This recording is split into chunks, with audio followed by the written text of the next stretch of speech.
بسم اللہ الرحمن الرحیم۔ السلام علیکم۔ خزانے کی تلاش میں آپ سب کو خوش آمدید۔ چلتے ہیں آج کی نئی قسط کی طرف، لیکن سب سے پہلے سمجھداروں کے لیے ایک اشارہ اور ایک یاد دہانی۔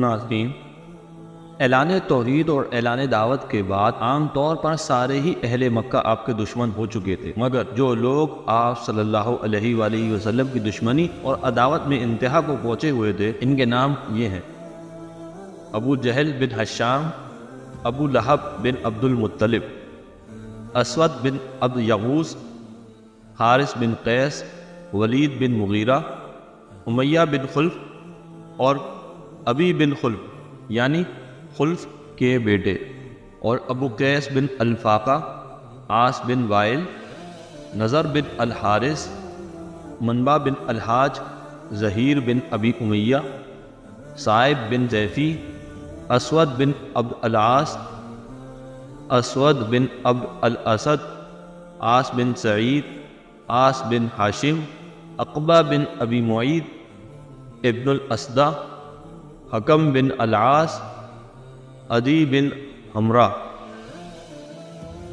ان میں سے اکثر و بیشتر آپ کے ہمسایہ تھے اور اس وقت قریش میں صاحب عزت و وجاہت تھے، ہر وقت آپ کی دشمنی میں سرگرم رہتے، صبح شام یہی مشغلہ اور یہی دھن تھی۔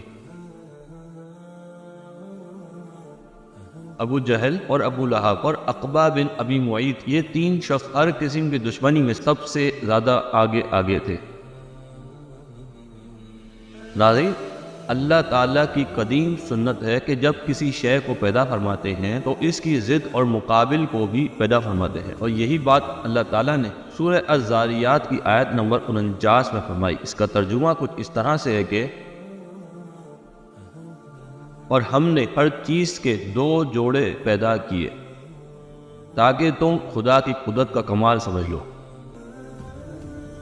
ناظرین، جس طرح نور کے مقابلے میں ظلمت اور بلندی کے مقابلے میں پستی کو پیدا فرمایا، اسی طرح سیر کے مقابلے میں شر اور ہدایت کے مقابلے میں ضلالت کو اور ملائکہ کے مقابلے میں شیاطین کو پیدا فرمایا، کہ حق اور باطل کا مقابلہ اور مارکہ رہے اور لوگ اپنے ارادے اور اختیار سے کسی ایک جانب کو قبول کریں۔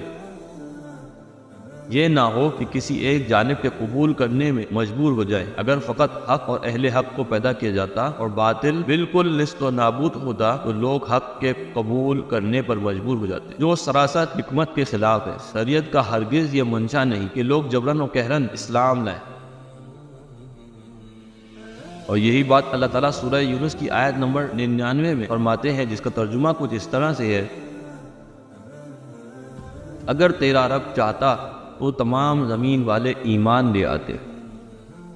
ناظرین، اسی لیے حق جل شانہ نے جب حضرات انبیاء کو پیدا کیا تو ان کے مقابلے کے لیے شیاطین کو بھی پیدا فرمایا، اور وہ شیاطین انسانوں میں بھی ہیں اور جنوں میں بھی، تاکہ دنیا حق اور باطل کا معرکہ اور ہدایت اور گمراہی کی جنگ اور مقابلے کو خوب دیکھ لے، اور پھر اپنے ارادے اور اختیار سے حق اور باطل میں سے جس جانب کو چاہے قبول کرے۔ اور یہی بات اللہ تعالیٰ سورہ انعام کی آیت نمبر 112 میں فرماتے ہیں۔ اس کا ترجمہ کچھ اس طرح سے ہے کہ اسی طرح ہم نے ہر نبی کے لیے دشمن پیدا کیے ہیں، کچھ شیاطین الانس اور کچھ شیاطین الجن۔ ناظرین، جس طرح ہر فرعون کے لیے ایک موسیٰ چاہیے، اسی طرح ہر موسیٰ کے لیے بھی ایک فرعون بھی ضروری ہے۔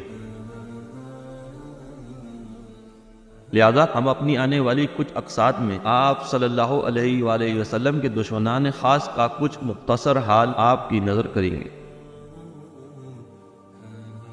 اور یہ سب بھی جاننا اس لیے انتہائی ضروری ہے کہ لوگوں کو اندازہ ہو جائے کہ حضور اکرم صلی اللہ علیہ وآلہ وسلم کے مقابلے میں جو دشمن تھے وہ اس وقت کے معاشرے میں انتہائی طاقتور اور اثر و رسوخ رکھنے والے تھے۔ لیکن فی الحال آج کے لیے بس اتنا ہی۔ اگر آج کی کتاب کو پسند آئی ہو تو لازمی لائک ضرور کیجیے گا۔ ہمارے ساتھ جڑے رہنے کے لیے اور حضور اکرم صلی اللہ علیہ وآلہ وسلم کی زندگی کے بارے میں مزید جاننے کے لیے چینل کو لازمی سبسکرائب بھی کیجیے اور اپنے پیاروں سے بھی لازمی شیئر کیجیے۔ انشاءاللہ تعالیٰ ملتے ہیں اگلی قسط میں، جب تک اپنا بہت سارا خیال رکھیے گا۔ اللہ حافظ۔